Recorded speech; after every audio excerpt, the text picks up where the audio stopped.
उस राजा ने लाओ से पूछा कि तुम साधारण कैसे हुए? उसने कहा साधारण तो कोई हो नहीं सकता, क्योंकि होने की कोशिश करेगा तो असाधारण हो जाएगा। ये तो बात ही गलत पूछते हो। अगर कोई साधारण होना चाहेगा तो असाधारण हो जाएगा, अगर कोई सिंपल होना चाहेगा तो कठिन हो जाएगा, सरल होना चाहेगा तो कठिन हो जाएगा, कठोर हो जाएगा।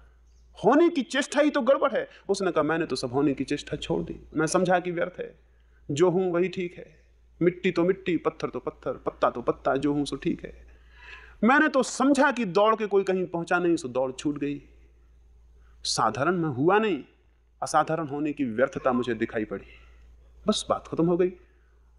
कैसे ये घटना घटी? तो उसने कहा मैं एक जंगल गया था, कुछ मित्र भी मेरे साथ थे। वहां जाके मैंने देखा कि अनेक अनेक दरख्तों को बढ़ी काटते हैं, मजदूर लगे हैं, दरख्त काटे जा रहे हैं। बड़े सीधे दरख्त थे, आकाश को छूने वाले, बड़े मोटे दरख्त थे, बिल्कुल सीधे सुंदर, वो सब काटे जा रहे थे। एक दरख्त बहुत बड़ा था, इतना बड़ा कि उसके नीचे 1000 बैलगाड़ियां ठहर सकती थी, उसकी बड़ी घनी छाया थी। तो मैंने अपने मित्रों से कहा कि इस दरख्त को किसी ने नहीं काटा, ये क्या बात हो गई? सब दरख्त टूटे हैं, कटे हैं, काटे जा रहे हैं, मजदूर लगे हैं, इस दरख्त को कोई क्यों नहीं काटता? तो मैंने उन बढ़इयों से जाके पूछा कि इस दरख्त को क्यों नहीं काटते हो? उन्होंने कहा ये दरख्त बिल्कुल साधारण है, ये किसी मतलब का ही नहीं, ये बिल्कुल यूजलेस, वर्थलेस, न इसके पत्ते तक जानवर नहीं खाते, आदमी की तो बात दूर। इसकी लकड़ियां सब ऐसी टेढ़ी मेढ़ी हैं कि उनसे कोई फर्नीचर नहीं बनता, कोई द्वार दरवाजे नहीं बनते। ये ऐसा गड़बड़ दरख्त है कि इसको जलाओ तो इतना धुआं फेंकता है कि आग निकलती नहीं, धुआं धुआं निकलता है। ये बिल्कुल ही बेकार है, ये बिल्कुल ही साधारण है, इसलिए इसको कोई नहीं काटता, सो ये बड़ा से बड़ा होता जा रहा है। और ये दरख्त जो सीधे हैं और जिन्होंने आकाश छूने की कोशिश की, इनको काटते हैं, इनसे खंबे बनते हैं, इनसे और फर्नीचर बनता है। तो लाओ त्से ने कहा बस उसी दिन मैं समझ गया कि अगर बढ़ना है तो साधारण हो जाओ, नहीं तो काटे जाओगे। अगर कुछ होना है तो ना कुछ हो जाओ, वर्थलेस, इसका कोई मूल्य नहीं, कोई अर्थ नहीं। तुम्हें लोग भूल जाएंगे और तुम बढ़ोगे, और तुम्हारे भीतर कुछ होगा विस्तार, और तुम्हारे नीचे हजारों बैलगाड़ियां ठहर सकेंगी और छाया ले सकेंगी। उस व्यर्थ झाड़ के नीचे जिसका कोई उपयोग नहीं, हजारों को छाया मिलने लगी। ये महावीर और बुद्ध व्यर्थ झाड़ हैं जिनके नीचे हजारों को छाया मिली है। ये कोई एक्स्ट्राऑर्डिनरी लोग नहीं है, ये कोई महान लोग नहीं, अति साधारण जो हो गए, जिन्होंने सब महान होने की, क्योंकि महान होने की कोशिश मूर्खतापूर्ण है। बड़े होने की चेष्टा में छोटा आदमी बैठा हुआ है भीतर, जो छोटा है वही बड़ा होना चाहता है। ये राजी हो गए जो हैं उस बात से, छोड़ दी सारी फिक्र, जो हैं सहमत हो गए। महावीर नंगे हैं तो नंगे से सहमत हो गए, काहे को कपड़ा ओढ़े, काहे को ढांके, सहमत हो गए इससे भी ठीक है, नंगा ही हूं तो नंगा ही सही, किससे छिपाऊंगा, अपने से तो छिपा नहीं सकता, कितने ही कपड़े पहनूं मुझे तो पता ही है कि नंगा हूं। तो नंगे होने से राजी हो गए, जो है भीतर उससे राजी हो गए। भीतर के अभाव को स्वीकार कर लिया तो एम्बिशन चली गई, एम्बिशन पैदा होती है, महत्वाकांक्षा पैदा होती है। अभाव को स्वीकार न करने से, अस्वीकार करने से फिर हम कुछ होना चाहते हैं, कुछ बनना चाहते हैं। ये जो कुछ बनने होने की दौड़ है, वो इस बात की सूचना है कि भीतर हम अभाव से बैठे बैठे बैठे भीतर हम राजी नहीं होना चाहते जो हम हैं, ना कुछ। तो लाओ त्से ने कहा कि उस दिन तो मुझे सब राज खुल गया, तब से हम उसी दरख्त जैसे हो रहे। फिर हमने सब दौड़ छोड़ दी, ना हमें मोक्ष पाना है, ना हमको परमात्मा पाना है, ना हमको कुछ और पाना है। हम तो हो गए अति साधारण। भूख लगती है खाना खा लेते हैं, प्यास लगती है पानी पी लेते हैं, नींद आ जाती है सो जाते हैं, नींद खुल जाती है उठ जाते हैं। यही हमारी जिंदगी है। अब हमें कुछ और पाना नहीं, कुछ करना नहीं। कोई हमारी भीतर चाह नहीं कि हम ये हो जाएं और वो हो जाएं, कोई बिकमिंग नहीं। और लाओ त्से ने कहा जिस दिन से हमने सब दौड़ छोड़ दी, उस दिन से हम हैरान हो गए। जिसको पाने के लिए दौड़ते थे वो मिल गया वहीं जहां हम थे। दौड़ते थे इसलिए खोते थे, रुक गए इसलिए पा लिया है। जो दौड़ता है वो खो देता है, जो रुक जाता है वो पा लेता है। तो अगर सच में ही जीवन में कुछ होना है तो एक ही द्वार है, ना कुछ हो जाए। ये कुछ होने का ख्याल और पागलपन छोड़ दें, ये मैडनेस है। अभी जमीन पर पागलखानों में आप जाएं, और मुझे याद आ गई पागलखानों की। एक मित्र ने मुझे कल एक पत्र ला के दिया और कहा कि उन्होंने एक सपना देखा कि मैं एक पागलखाने के बाहर बैठा हुआ कुछ मित्रों को समझा रहा हूं। मैं उनके सपने में मौजूद हुआ और एक पागलखाने के बाहर बैठा हुआ हूं, कुछ को समझा रहा हूं। फिर वो पागल खाने का पहरेदार कुछ प्रभावित हो गया और उसने कहा कि बेहतर हो महाराज भीतर ही आ जाइए। तो मैं उन सारे मित्रों को जिनको समझा रहा था लेके भीतर चला गया और वहां पागल भी इकट्ठे हो गए और उनको समझाने लगा। इसलिए मुझे याद आ गया पागल का। उनको सपना बड़ा अच्छा आया। सच तो यही है, पागल खाने के बाहर ही समझा रहे हैं, बल्कि ठीक ही समझिए कि भीतर ही समझा रहे हैं। जहां मन जो है बहुत महत्वाकांक्षा से भरा है, वहां आदमी पागल है, अस्वस्थ है। कुछ होने चाहने की जो दौड़ है वो अस्वस्थ है, ज्वरग्रस्त है। वही आदमी स्वस्थ है जो कुछ होना नहीं चाहता और जिसने अपने भीतर के ना कुछ होने को स्वीकार कर लिया। यही ध्यान है, यही समाधि है, इस अभाव को, इस नथिंगनेस को भीतर राजी हो जाना।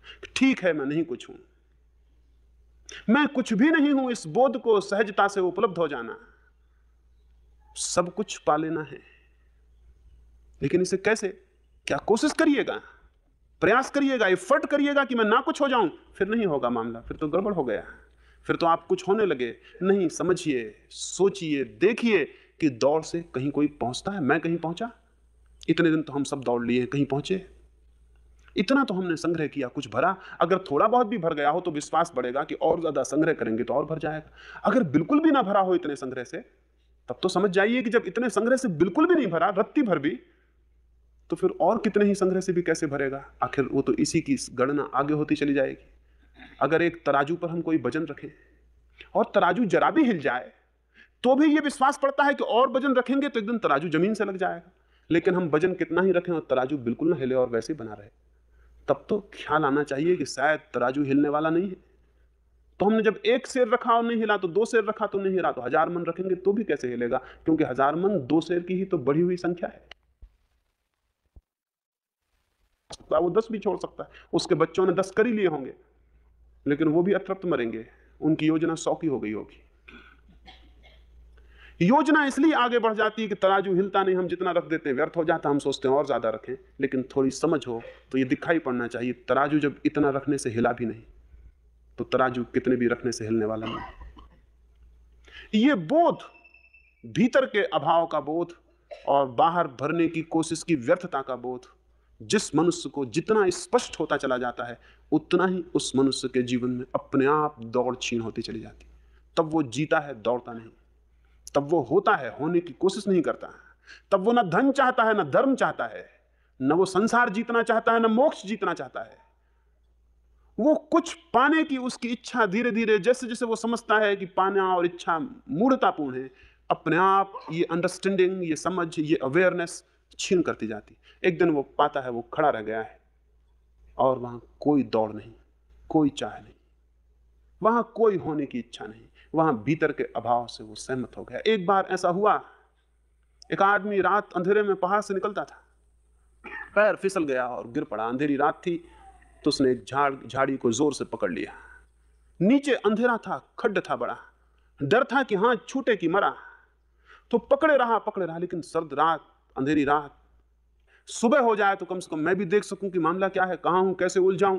इस अंधकार में ना कोई दिखाई पड़ता है। चिल्लाया बहुत, लेकिन वहां कौन सुनता था? खुद की आवाजें पहाड़ी से गूंजती थी और लौट आती थी, वहां कोई था ही नहीं जो सुनता। और करीब करीब हम सबकी आवाजें पहाड़ी से गूंजती और लौट आती, कोई सुनने वाला नहीं, किसी की कोई है ही नहीं। अंधेरा चारों तरफ, अटके हैं, पकड़े हैं, कहीं मर न जाएं।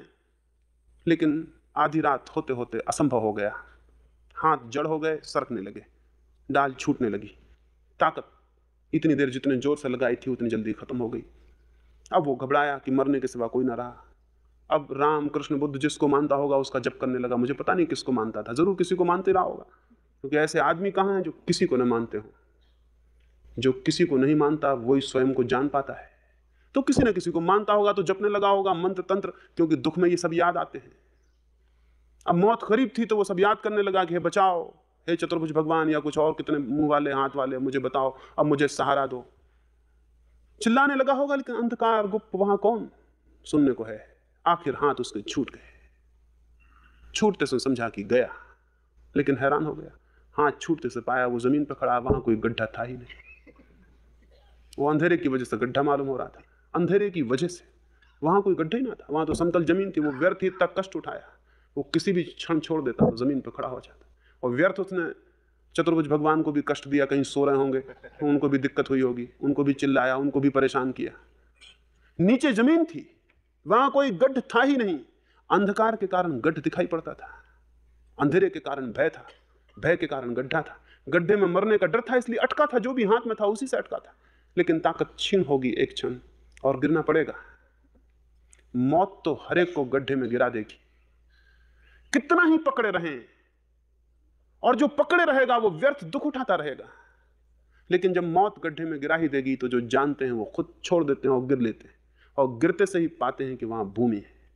जो मनुष्य अपने भीतर के अभाव में छलांग लेने का साहस करता है, सोच लेता है कि अगर मिटना ही है तो मृत्यु तो मिटा ही देगी, तो ठीक है अपने भीतर ही मिट जाएं, ये भी एक सौभाग्य होगा अपने हाथ से मिट जाना। मौत तो आती ही है, लेकिन वो हमारे ऊपर आती है, हमारा संकल्प नहीं होता, वो हमारा कृत्य नहीं होता, वो हमारी इच्छा नहीं होती, उसमें हम नहीं होते, वो हम पे आती है बाढ़ की तरह और हमको डुबाती, बहा ले जाती है। तो जब मौत ले ही जाने वाली है तो जो जानते हैं वो इसके पहले की मौत ले जाए, खुद अपने भीतर मौत को वर्ण करने को तैयार हो जाते हैं, छलांग लेते हैं भीतर के गड्ढे में। और जिनने छलांग ली वो हैरान हो गए, वहां अभाव नहीं है, वहां आत्मा है। वो अज्ञान की वजह से, भय की वजह से अभाव मालूम होता है, खड्ड मालूम होता है। जिस भगवान को चिल्ला रहे थे बचाने के लिए वहीं नीचे मौजूद था, अगर छोड़ दें तो वो भूमि है। परमात्मा तो भूमि है, जब हम सब छोड़ देते हैं तो वही शेष रह जाता है। जो सब छोड़ देने पर शेष रह जाता है वही आत्मा है, वही परमात्मा है। उसे चिल्लाने पुकारने की जरूरत नहीं, ये बचकानी बातों की कोई जरूरत नहीं, और ऐसा कोई सुनने वाला कहीं बैठा हुआ नहीं है। अभाव में जीने को जो राजी हो जाता है वो आत्मा को उपलब्ध होता है, वो परमात्मा को उपलब्ध होता है। दो ही दिशाएं हैं, बाहर भरो या भीतर खाली हो जाओ। तो आज सुबह की चर्चा में मैं ये कहना चाहता हूं, इस शून्य को, इस अभाव के बोध को उपलब्ध हों, समझें, देखें, पहचानें, सोचें, विवेक का उपयोग करें, तो दिखाई पड़ेगा अभाव से भागा नहीं जा सकता। तो फिर क्या विकल्प है? विकल्प है कि अभाव से सहमत हो जाऊं, ना कुछ होने को राजी हो जाऊं। फिर जो ना कुछ होने को कभी भी राजी हुआ है वो सब कुछ को पा लेता है। ये शून्यता है, ये सरलता है, ये संन्यास है, ये है त्याग। भरने की कोशिश छोड़ देना त्याग है, यह है संन्यास। दौड़ने से रुक जाना संन्यास है। यह है धर्म, मंदिर में जाना नहीं, अभाव में जाना। और ये 3 सूत्र मैंने 3 दिन में आपसे कहे, अज्ञान का बोध, रहस्य का बोध, अभाव का बोध। अगर इन 3 सूत्रों पर किसी भी जीवन में कोई भी दृष्टि आ जाए तो क्रांति सुनिश्चित है। उस क्रांति के बाद बिल्कुल एक नया मनुष्य उसके भीतर से जन्म ले लेगा, एक बिल्कुल दूसरा मनुष्य, एक बिल्कुल ही दूसरा मनुष्य, अति साधारण, अति सरल, लेकिन अति साधारण और अति सरल से असाधारण और न कोई है और न हो सकता है। और वैसे व्यक्तित्व के विरोध में कोई नहीं रह जाएगा, उसे काटने की, तोड़ने की कोई जरूरत और कारण नहीं रह जाता। वैसे व्यक्ति की छाया में अनेकों को छाया मिलेगी और आश्रय मिल सकता है। प्रत्येक व्यक्ति अपने भीतर बहुत बड़ी संभावना लिए है, बहुत बड़ी संभावना, बहुत बड़ा वृक्ष जो विकसित हो सकता है, लेकिन महत्वाकांक्षा उसे विकसित नहीं होने देती, दौड़ उसे विकसित नहीं होने देती। जो सब भांति रुकता है उस विकास को उपलब्ध होता है। अंतिम रूप से यह कहता हूं, अगर जीवन में कुछ पाना है तो रुक जाएं, अगर कहीं पहुंचना है तो ठहर जाएं। ठहर जाना, रुक जाना, स्थिर हो जाना, भीतर सारी चीजों का नया उद्घाटन, नया आविर्भाव शुरू हो जाता है। धार्मिक चेतना ऐसे ही पैदा होती है, धार्मिक चेतना का ऐसे ही जन्म होता है।